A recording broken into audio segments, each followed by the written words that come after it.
শুভ দুপুর প্রিয় দর্শক, আপনাদের সকলকে শুভেচ্ছা এবং সাদর আমন্ত্রণ জানিয়ে শুরু করছি চ্যানেল আইয়ের নিয়মিত আয়োজন ফ্রেশ প্রিমিয়ামটি তারককথন। আজকের সেটে আমাদের আমন্ত্রিত অতিথি হয়ে এসেছেন দুজন বিশেষ মানুষ। তাদের জীবনের নয়া গল্প, নয়া কাজ নিয়ে সেটি নিয়ে আজকে আলাপ হবে। শুরুতেই পরিচয় করিয়ে দিই কারা আছেন আমাদের সাথে। আছেন অভিনেতা রওনক হাসান এবং আছেন অভিনেত্রী মৌসুমী হামিদ। কেমন আছেন আপনারা? আমরা ভালো আছি, আলহামদুলিল্লাহ। পুরনোর মাঝে নতুন আছি। হ্যাঁ হ্যাঁ, বেশ ভালোই। পুরোনোর মাঝে নতুন, প্রতিদিনই তো নতুন থাকি। প্রতিদিন সকাল নতুন সকাল, প্রতিটা দিনই তো একটা নতুন দিন, নতুন সকাল, এবং নিজেকে নতুন করে আবিষ্কার করা, এমন একটি কাজ নিয়ে আসলে বেশ চর্চা হচ্ছে সিনেমা অঙ্গনে। সেই চর্চার ব্যাপারটা আরো একটু বিস্তারিতভাবে আপনাদের কাছ থেকে শুনতে চাই। আমি যদি রওনক হাসানকে দিয়ে শুরু করি, কি কাজ, কি আসছে? যেটা হচ্ছে এই শুক্রবার মুক্তি পাচ্ছে আমাদের নতুন চলচ্চিত্র, আমার আর মৌসুমী হামিদ অভিনীত নয়া মানুষ। তো নয়া মানুষ নিয়ে আসলে এখন আছি আমরা, এবং আজকেও এখানে আপনার সাথে কথা বলছি নয়া মানুষ নিয়ে। এখন ব্যস্ততা পুরোপুরি নয়া মানুষ, নয়া মানুষ ছাড়া আর কিছু ভাবনা নেই মাথায়। গল্পটার প্রেক্ষাপট কিছুটা আমরা শুনেছি, তবুও একজন আর্টিস্ট ভিন্ন ভিন্নভাবে গল্পটাকে দেখেন। সেই ক্ষেত্রে রওনক হাসান যদি নিজের মতো করে গল্পটা আমাদের কাছে একটু। এটা আসলে একজন বানভাসী মানুষের গল্প, যে মানে বানে ভেসে একটা নতুন জায়গায় নতুন মানুষদের কাছে এসে পৌঁছায়। তবে আমার কাছে যেটা মনে হয়েছে যে এই গল্পটি আসলে মানে 100% বাংলাদেশি গল্প, বাংলার গল্প, বাংলাদেশি সিনেমা, এবং এই বাংলার জল, মাটি, আগুন, মানুষের সম্পর্ক এবং সম্প্রীতির গল্প নয়া মানুষ। তো সেই জায়গা থেকে এখন আমাদের দেশে যে প্রেক্ষাপট চলছে, পরিস্থিতি চলছে, সেই জায়গা থেকেও ভাবলেও এই সিনেমাটি অনেক বেশি সমকালীন এবং প্রাসঙ্গিক। এবং মানুষের বোধের যে জায়গাটা, বোধোদয় যে একটা দায় প্রত্যেকটা সিনেমা রাখে, একটা মেসেজ দেওয়া সকলের কাছে, মূল পার্সপেক্টিভ সার্ভ করা, সেই জায়গাটাও আমরা কিছু কিছু শুনেছি। তো এখানে আপনি কোন চরিত্রে আছেন, কেমন ভাবে আপনাকে পর্দায়? আমি নয়া মানুষ চরিত্রে অভিনয় করেছি। আমার চরিত্রের নাম ছিল ময়েজ। আর বাকিটা বলতে চাই না, বানভাসী মানুষের গল্প, বানে ভাষা মানুষ আমি। সেই জায়গা থেকেই আসলে গল্পটা শুরু হয়। আর বাকিটা আসলে সিনেমা দেখি আবিষ্কার করতে হবে, এবং সিনেমা হলে গিয়ে দেখতে হবে। হ্যাঁ।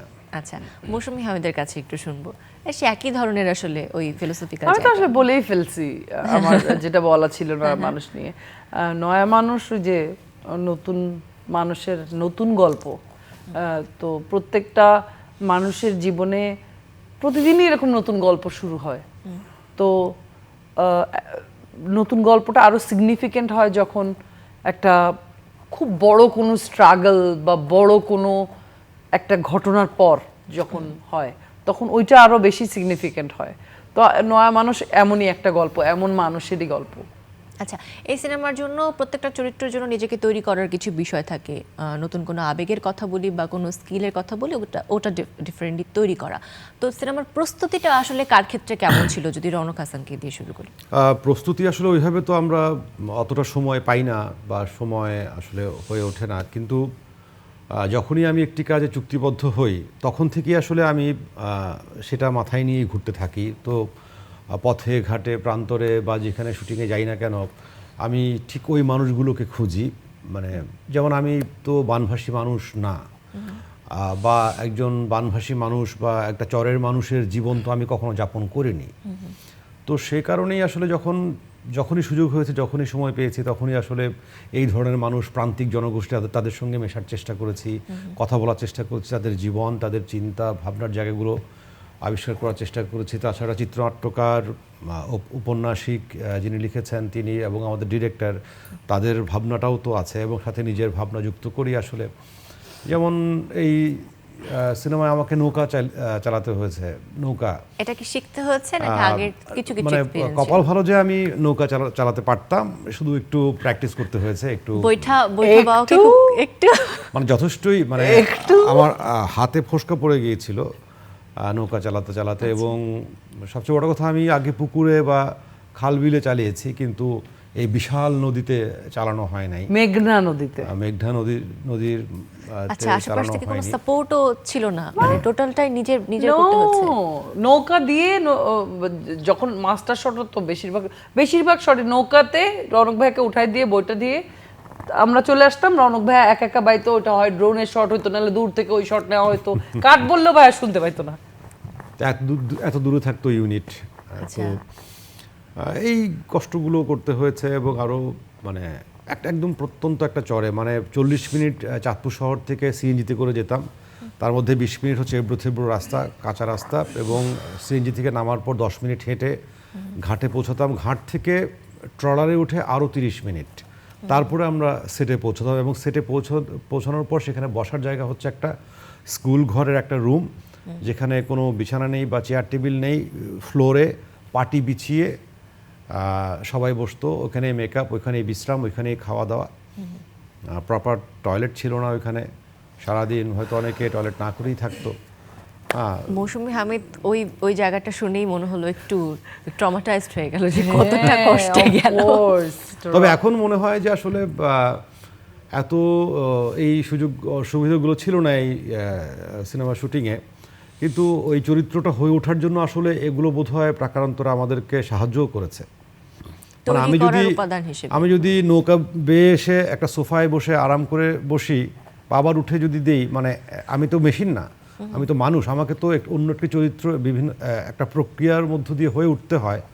তো আমি ওইভাবেই খেয়েছি, ওইভাবেই চলেছি, ওইভাবেই শুয়েছি, ঘুরেছি ফিরেছি বলে হয়তো একটু সাহায্য করেছে, না হলে হয়তো মানে এই প্রক্রিয়াতেই থাকার দরকার ছিল বলে মনে হয় এখন। নয়া মানুষ আপনাকে যে গেটআপে আমরা দেখেছি টিজারে বা পোস্টারে যেখানেই ছিল, সেখানে যে গেটআপটা ছিল এখনো দেখা যাচ্ছে সেই গেটআপের আপনি কাছাকাছি কিছুটা ক্যারি করছেন। এমনকি হয়েছে যে ওই লুকটা কিন্তু আপনি এখনো যে ধারণ করে চলেছেন। তো হয় কি কখনো সিনেমার পরে কোনো ক্যারেক্টার যখন আপনি প্লে করেছেন, সেই ক্যারেক্টারের কিছুটা ছাপ নিজেকে রেখে গেছে বা আপনি ওটা ভুলতে পারেননি, এমন কি হয়েছে কখনো? তা কিছু কিছু চরিত্র তো থেকে যায়, অনেক সমস্যা তৈরি করে মাথায়, সহজে মাথা থেকে বের করা যায় না, এরকম কিছু ঘটনা তো আছেই। কিছু চরিত্রের নাম যদি আমরা শুনি যে চরিত্র থেকে বের হতে একটু কষ্ট হয়েছে। হ্যামলেটের ফিরে আসা নামে আমি চ্যানেল আই মিডিয়া অ্যাওয়ার্ড পেয়েছিলাম, ডিজিটাল মিডিয়া অ্যাওয়ার্ড পেয়েছিলাম। হ্যামলেটের ফিরে আসা হ্যামলেট, তারপর এরপরে আর কি দ্বন্দ্ব সমাস, রাতারগুল। দ্বন্দ্ব সমাস কি ড্রামা ছিল, টিভি ড্রামা? হ্যাঁ, দ্বন্দ্ব সমাস, রাতারগুল, তারপর ঘোড়সাওয়ারের স্বপ্ন, তারপর ভাষা আন্দোলনের প্রথম সংগ্রামী, আমি একটি উর্দুভাষী চরিত্র অভিনয় করেছিলাম। তারপর আছে এরকম বেশ কিছু। এরকম চরিত্র করার পর যখন আসলে বাড়িতে ফেরা হয়, তখন কি ওই চরিত্রের ভাষা বা যেমনভাবে নিজেকে ওখানে ফুটিয়ে তুলেছেন ওটি কি বাসায় পারফর্ম করা হয়? না, পারফর্ম করা হয় না, কিন্তু অবচেতন মনে থেকে যায়, তো যে কারণে আসলে দাম্পত্য কলহ হয়। কিরকম? এটা হচ্ছে যে আমি মানে এটা আমার নিজেরই, মানে আমি সবসময় মানে কি বলে এটাকে, একটা ঘোরের মধ্যে চলে যাই। এই যখন অনেক কিছু ভর করে কোনো চরিত্র বা কোনো কিছু বা ভর করে, তখন আমি একটা ঘোরের মধ্যে থাকি, তখন আমাকে কেউ ডাকলেও আমি শুনতে পাই না। তো বাসায় আমি হয়তো পাশাপাশি বসে আছি, আমি আমার স্ত্রী, তো আমাকে ডাকছে, শোনো এটা হয়েছে, আমি তাকিয়ে আছি কিন্তু আমি আসলে শুনছি না। আচ্ছা, হ্যাঁ, তো ও তখন চিৎকার করে ওঠে, আমার কথা শুনছো না তুমি? তখন আমি চমকুটে, হ্যাঁ কি, হ্যাঁ কি বলছিল, মানে কি, তুমি কোথায় থাকো? হ্যাঁ, তো বিষয়গুলো এরকম হয়। এরকম ঝাড়ি রনক ভাই প্রায়ই খাইতে থাকে, দিনের মধ্যে 24 বারও খায়, এটা আমি জানি, কারণ আমি আর রনক ভাই নেইবার ছিলাম, খুব কাছাকাছি নেইবার ছিলাম। হ্যাঁ, মানে ও আমার মাথার উপরে ছিল 5-6 বছর। মানে আমি ছিলাম, মানে ও আমার উপর তলায়, আমি ওর নিচ তলায় ছিলাম আর কি। আচ্ছা, তখন একই বিল্ডিং এ। ওই ডেজ গুলো আসলে কেমন ছিল? তারপর ওই ডেজ এর পরে নিজেরা একসাথে শুটিং সেট শেয়ার করা, তো সবকিছু মিলে ওই সম্পর্কের জায়গাটাও এই সিনেমাতে কতটা প্রভাব ফেলেছে? অনেক প্রভাব ফেলেছে আমার জীবনে, রনক ভাইয়ের অনেক প্রভাব আছে আমি বলবো, কারণ আমি যখন প্রথম ইন্ডাস্ট্রিতে এসে প্রথম কাজ করা শুরু করি, আমি অনেক কিছু জানতাম না, আমি অনেক কিছু বুঝতাম না, স্ট্রেট বলে শহরের ভাব বুঝতাম না আর কি, শহরের মানুষজন কেমন হয় বুঝতাম না। আমি তো আসছি খুবই একটা একটা অজপাড়াগা বলতে চাই না, মফস্বলে একটা সুন্দর প্রকৃতির মধ্যে বেড়ে উঠছি আমি। ওখান থেকে হুট করে ঢাকায় প্রকৃতি শূন্য একটা জায়গায় নিজেকে ছেড়ে দিতে হয়েছে। আমি অনেক কিছু বুঝতাম না। তো ভাইয়ের সাথে তোর প্রথম ফেসবুকের গল্পটা বলবো নাকি? প্লিজ বলো, প্লিজ বলো, আচ্ছা। People should know. যেটা হচ্ছে যে how? ওর সাথে প্রথম ও মাত্র লাক্স চ্যানেলে সুপারস্টার হয়ে বের হলো, ইয়ে করে তারপরেই একটি নাটকে ওর সঙ্গে আমার 2011 সালেই 2011-তে নাটকে, ওটা প্রথম বা সেকেন্ড, দ্বিতীয় নাটক, আমার দ্বিতীয় নাটক ছিল, আমার দ্বিতীয় নাটক ছিল। তো তখন তো এই ফেসবুক নিয়ে কথা হচ্ছে অনেকের মধ্যে, এমন যে তোমার ফেসবুক অ্যাকাউন্ট ইয়ে বলো, তোমাকে অ্যাড করে নিই। হ্যাঁ, তো ওর ফেসবুক অ্যাকাউন্টের নাম বলে পাসওয়ার্ডও বলে দিল। আমি বললাম যে তুই পাসওয়ার্ড বলছো কেন? তাহলে আপনি আমার ফেসবুকে ঢুকবেন কীভাবে? আমি যে গাধা, পাসওয়ার্ড কাউকে বলতে হয় না। তারপর সাথে সাথে আমি ওর পাসওয়ার্ড চেঞ্জ করে আমি ওকে দিয়ে বললাম যে এই পাসওয়ার্ড তুমি আর কখনো কাউকে বলবা না। এবং আমি নাকি ভাইয়াকে বলছিলাম না, আমার পাসওয়ার্ড আমি দিয়ে রাখছিলাম কয়েকজনকে, জানতো মানুষ। যেই ওর ফেসবুক আইডি চাইতো, সাথে আইডির সাথে সাথে পাসওয়ার্ডও দিয়ে দিত। এত সহজ চিন্তা, মানে এতটাই সরল, এতটাই সহজ, এতটাই এমন ছিল মৌসুমী। আচ্ছা, তারপরে এই যে তার ডেভেলপমেন্ট ওই জায়গা থেকে এই যে সময়ে সময়ে মৌসুমী হামিদ মোর বোল্ডার, মোর শক্তিশালী একজন অভিনেত্রীতে পরিণত হয়, এই ফেজটা আসলে তার ট্রান্সফরমেশনটা কেমন দেখেছে? যেটা হচ্ছে যে মানে ওর ট্রান্সফরমেশন তো অসাধারণ। মানে ও যেভাবে শুরু করেছিল এবং আজকে যে অভিনয় শিল্পী হয়ে ও উঠেছে, এটি আসলে খুবই খুবই রেয়ার। এটা সচরাচর দেখা যায় না খুব বেশি। আর ওর তো কিছু অ্যাডভান্টেজের সাথে কিছু ডিসঅ্যাডভান্টেজও আছে ওর। যেমন ওর উচ্চতাটা বাংলাদেশে অনেকের জন্য একটু সমস্যা, বা অনেক ডিরেক্টরদের কাছেও একটু, বা আমি যখন ও আমার সর্বোচ্চ সংখ্যক নাটকে অভিনয় করেছে আমার ডিরেকশানে, তো আমারও কখনো কখনো মাঝে মাঝে কোনো চরিত্রের জন্য মনে হয় যে একটু, হ্যাঁ, তো এই ডিসঅ্যাডভান্টেজ নিয়ে ও আজকে এইখানে এসে দাঁড়িয়েছে, এটা মানে অসাধারণ। এবং ওর চর্চা, এবং আমার একটি নাটক, লাস্ট একটি নাটকও করেছিল মাছে, ও ছোট্ট একটা এক্সপ্রেশন দিয়েছিল। একটা মানে গ্রামের অন্য একটা মানুষ বাড়িতে আসছে, তো তাকে দেখে ও একটু নিজেকে আড়াল করে আবার আসা, মানে অবিশ্বাস্য সুন্দর। মানে এরকম মানে এত স্বাভাবিক এবং মানে সত্য অভিনয়, মানে আমি খুবই মুগ্ধ হয়েছিলাম। মৌসুমী হামিদ একটু ইমোশনাল হয়ে গেছে না, আর এই নয়া মানুষে কি হয়েছে, মানে ও যখন কস্টিউম পরে মেকআপ নিয়ে গেটআপ নিয়ে ঘুরছে, চরের মানুষের সঙ্গে মিশছে, গল্প করছে, আড্ডা মারছে, আমি ওকে আলাদা করতে পারিনি। যা আমার কাছে মনে হচ্ছিল ও এই চরেরই কোনো এক মহিলা বা মেয়ে। চাঁদের গাড়ির গানের কিছু সিকোয়েন্স, চাঁদের বাড়ি, সেখানে অনেকগুলো সিকোয়েন্স আছে, সেখানে তাকে আমরা খুব সহজ সরল রূপে আমরা তাকে দেখেছি। আপনাদের দুজনের কেমিস্ট্রিও কিছুটা দেখেছি। তার কিছু অংশ যদি একটু দর্শকদের নিয়ে দেখে আসি। গল্প শুনতে শুরুতে দেখছিলাম যে আমরা একটা ভীষণ বিষণ্ণভাবে মৌসুমী যে একটা লুক দিয়েছিল, আবার আস্তে আস্তে সেই বিষণ্ণতা কাটিয়ে আবার নতুন বউ সাজা, হাসি মুখে একটা এক্সপ্রেশন। সিনিয়র আর্টিস্ট তো ইতিমধ্যে বলেই দিয়েছিলেন মৌসুমী হামিদের কাছ থেকে আসলে সে কী কী দেখেছে পরিবর্তনটা। খুব সহজ সরলভাবে মৌসুমী যখন শুনছিল গল্পটা, তখন এতটা সহজ সরল একটা সরলতা ছিল, মুখে সেই ছাপটা ছিল, এক্সপ্রেশন আমরা দেখতে পেরেছি, ইমোশনটা চোখে পানি চলে আসা পর্যন্ত দেখলাম। তো কেমন, আসলে আমি জানি এটা ভাষায় প্রকাশ করা খুব কষ্ট, তবু এই ধরনের অ্যাপ্রিসিয়েশন মৌসুমী হামিদের কাছে কেমন লাগছে বা কেমন লেগেছে? আমার অ্যাপ্রিসিয়েশন তো মানে অ্যাপ্রিসিয়েশনটাকে আমি দেখেছি আমার জীবনে, আমি যতদিন পর্যন্ত অ্যাপ্রিসিয়েশন হিসেবে নিয়েছি, আই গট প্রাউড বলে তো মানে আমি অহংকার, এক ধরনের অহংকার বোধ ভিতরে কাজ করেছে। কিন্তু আমি যখন থেকে আসলে অ্যাপ্রিসিয়েশনটাকে এক ধরনের থাকে না, এটা কারেকশন তোমার জীবনের, মানে একটা যেরকম আমরা একটা শর্ট দিলে ডিরেক্টর বলে যে না হয় না আপু, একটু কারেকশন আছে, আরেকটা দেন। সো আমি এখন অ্যাপ্রিসিয়েশনকে আমার জীবনের ওই রসদ হিসেবে নিতে চাই, যেন ওই অ্যাপ্রিসিয়েশনগুলো আমাকে সমৃদ্ধ করে, আরও বেশি সমৃদ্ধ করে, আরও বেশি ভালো শিল্পীতে পরিণত করে। আর ওই যে যা আসলে আমি এখন ইন্ডাস্ট্রিতে পর্দায় যতটুকু অ্যাক্টিং করি, তো আমি বেশিরভাগই শিখেছি রৌনক ভাইয়া, হাতে গোনা কয়েকটা মানুষের কাছ থেকে। অনিমেষদার সিনেমা সাথে সাথে কাজ করার সুযোগ হয়েছিল, সো অনিমেষদার ওখানে একটা স্কুলিং পেয়েছি। কারণ আমার তো অ্যাক্টিংয়ের কোনো মানে এডুকেশনাল ব্যাকগ্রাউন্ড বা কোনো কিছুই আমি জানতাম না।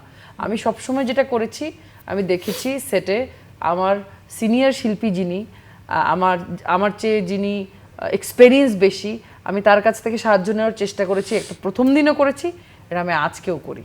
মানে আমি নয়া মানুষের সেটেও করেছি, আমি অন্য যে কোনো সেটেও করি।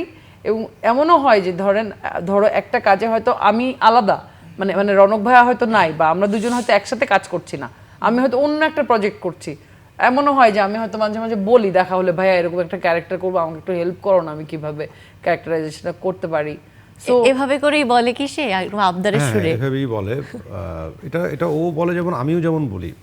আমিও প্রায় তৌকির ভাইকে ফোন করি, তৌকির ভাই যে এরকম একটা বিষয়, আপনি এই বিষয়টাকে আপনি কিভাবে দেখেন। আমি এরকম অনেকের সাথেই মানে এরকম গল্প আড্ডা বা সাহায্য নেওয়া, এটা আসলে মানে এটা আমাদের মানে অনেকের ভেতরেই এই স্কুলিংটা আছে। মিডিয়ার মধ্যে এরকম নির্ভরতার জায়গা একে অপরের মাঝে যে আছে, বাইরে থেকে এটা অনেকে বিশ্বাস করতে চায় না। এবং আমি শুধু রৌনক ভাইয়া কেন, আমি কয়েকজনকে ফোন করি সিনিয়র, এবং আমার মনে হয় যে সিনিয়র বা আমাদের সমস্যা, আমার কাছে যে মনে হয় যে আমাকে ভালো পরামর্শ দিতে পারবে, কারণ আমার তো একটা এক্সপেরিয়েন্স আছে। আমি তো রৌনক ভাইয়ের সাথে যত কাজ করছি জীবনে, আমি এত কাজ আমার মনে হয় না অন্য কারোর সাথে আমার করা হয়েছে। বা সেটা সহশিল্পী হিসেবে হোক, সেটা অ্যাজ এ ডিরেক্টর হোক, আমার মনে হয় অনেক সংখ্যক কাজ আমার রৌনক ভাইয়ের সাথে হয়েছে। সো মজার ব্যাপার হচ্ছে, রৌনক ভাই একটা লম্বা সময় ধরে রৌনক ভাইয়া থিয়েটার করেছেন, নাটক করেছেন, অনেক কষ্ট করে ওই জিনিসগুলো আস্তে আস্তে আয়ত্তে আনতে হয়েছে। আমাকে তো কষ্টই করা লাগে না, আমি খালি ওনার কাছে উনি যেটা শিখেছেন ওটাই নিয়ে গেছি। তাই না? আচ্ছা, এই যে এক বিল্ডিং এ থাকার গল্পটা কিন্তু কিছুক্ষণ আগেই বলছিলেন, এমন কি কখনো হয়েছে যে শুটিং সেটে যেতে হবে, একসাথে অভিনয় করতে হবে, কিন্তু কেউ কাউকে ঘুম থেকে তুলতে যেতে হয়েছে যে শুটিং এ একসাথে যাব? হ্যাঁ, কে কাকে উঠিয়েছে? আমি উঠাইছি ভাইয়াকে। না, আমার সকালে ওঠাটা একটু সমস্যা হয়। আচ্ছা, কিন্তু গাড়িটা আমি চালাই, মানে দেখা যাচ্ছে যে একই সেটে যাব আমরা, তো তখন দুটো গাড়ি, ওর গাড়ি নেওয়ার তো আসলে কোনো কারণ নাই, একটা গাড়িতে তখন আমরা চলে যেতাম। আর মৌসুমী আহমেদ ভীষণ ভালো রান্না করতে পারে, আমরা শুনেছি। সে কি রান্না করে খাইয়েছে?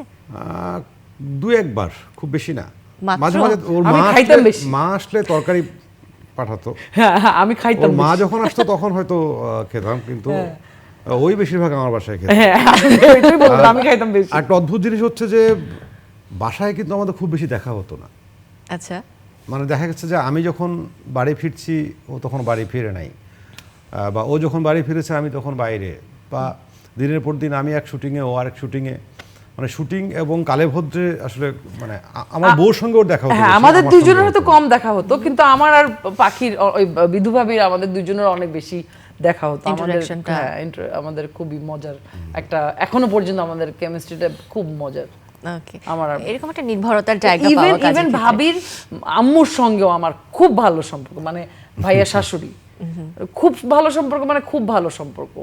এখনো তো আন্টি আসলেই দেখা হইলেই এদিকে আসো, গল্প করি বসে বসে। আমি দেখা যায় যে ভাইয়ার বাসায় যখন যাই আড্ডা মারতে, যদি আন্টি থাকে, মানে ভাবির মা যদি থাকে, আমি ওনাদের সাথে বেশি একটা গল্প করি। আমি যে আন্টির সাথে গল্প করতে থাকি, she is such a damn smart woman, my god. তো আমার কাছে মনে হয় আমি ওনার সাথে বসে বসে গল্প করলে মানে আমার ভাল লাগবে। ওনারা গল্প করতেছে, ওনারা আনন্দ করতেছে, এনজয় করতেছে। আমার শাশুড়ি ভাগ্য ভালো। শাশুড়ি ভাগ্য ভালো, শাশুড়ি ভাগ্য ভালো, বউ ভাগ্য ভালো। ভীষণ মজার। মনে হচ্ছে যে আসলে পরিবারের সাথেই গল্প করছি, পরিবারের দুজন সদস্য আছেন, তারা নিজেদের গল্পগুলো বলছেন। করোনার সময় যখন আসলে আমাদের বাইরে কোথাও যাওয়ার নাই, আমরা সব বাসায় লকডাউন, তখন ওই যে আমাদের দেখা হইতো, আমরা প্রতিদিন ছাদে উঠতাম, ছাদে বসে বসে গল্প করতাম, ভাইয়া চলো একটা গল্প বানাই, তারপরে আমরা সব নিজেরা মাথার মধ্যে যা আসতো সেই সব গল্প করতাম। তো এইটু মানে খুবই ভালো ছিলাম আর কি, বেশ মজায় ছিলাম। ওকে, আসলে কি এক্সপেক্ট করছেন এই কাজ থেকে? সবার তো একই কথাই হবে, মানে মানুষ আসলে কি চায়। বা একজন অভিনয় শিল্পী আসলে কী চায়। আমাদের সমস্ত কাজ তো আসলে শেষ পর্যন্ত দর্শকের জন্যই, এবং দর্শক দেখে তাদের প্রতিক্রিয়া দেবেন, এবং অবশ্যই চাইবো সেটা ইতিবাচক হোক। তো সেই চাওয়া তো অবশ্যই আছে। মানে আমার কথা হচ্ছে যে আমরা একটা কাজ করেছি, সেই কাজটা দর্শকের দেখা উচিত বা দর্শকের কাছে পৌঁছানো উচিত, এবং দর্শক দেখলে ভালো হয়েছে না খারাপ হয়েছে সেটা বলুক, কিন্তু আসলে দর্শকের দেখানোটা আসলে খুবই জরুরি। আর সিনেমাটা 6 তারিখে রিলিজ হয়েছে এবং এখনো রিয়াকশন আসার সময়টা বাড়তে থাকবে। সময় যত যাবে হলে মানুষ দেখবে, আমরা রিয়াকশনগুলো আরও ইনডেপথ আসলে বুঝতে পারবো দর্শক কী এক্সপেক্ট করছে। ভীষণ ভালো লেগেছে আজকে আপনাদের সাথে আড্ডা দিয়ে। আমরা তো সিনেমা দেখার অপেক্ষায় আছি, যারা দেখেছে ইতিমধ্যে দেখেছে, হলে আরও টিকিট সেল হোক বেশি বেশি, এবং সিনেমার গল্পটা আমাদের হৃদয়কে ছুঁয়ে যাক, সেই প্রত্যাশাটি রেখে আমরা আসলে বিদায় নিতে চাই। অনেক অনেক শুভকামনা। আপনাকে অসংখ্য ধন্যবাদ। আপনাকেও ধন্যবাদ, তোমাকেও ধন্যবাদ। কাজিন আমার, আমার কাজিন, ফ্যামিলি মানুষ তো আমরা আড্ডা দিচ্ছি আসলে চ্যানেল আই, কাজিন আমার। প্রিয় দর্শক, এই ছিল আমাদের আজকের আয়োজন। আশা করি ভালো লেগেছে। নতুন কাজের অপেক্ষায় থাকি, আমরা সবাই থাকবো এবং কাজগুলো দেখব, এই অপেক্ষা রেখেই নতুন যে প্রোডাকশন নয়া মানুষ এই রিলিজ হয়েছে 6 তারিখে, আমরা দেখেছি ইতিমধ্যে, এবং যারা দেখেনি শীঘ্রই কিন্তু চলে যাবেন আপনাদের নিকটস্থ প্রেক্ষাগৃহে। এই আশাটি রেখে আজকের আয়োজন থেকে বিদায় নিচ্ছি। সকলে ভালো থাকবেন।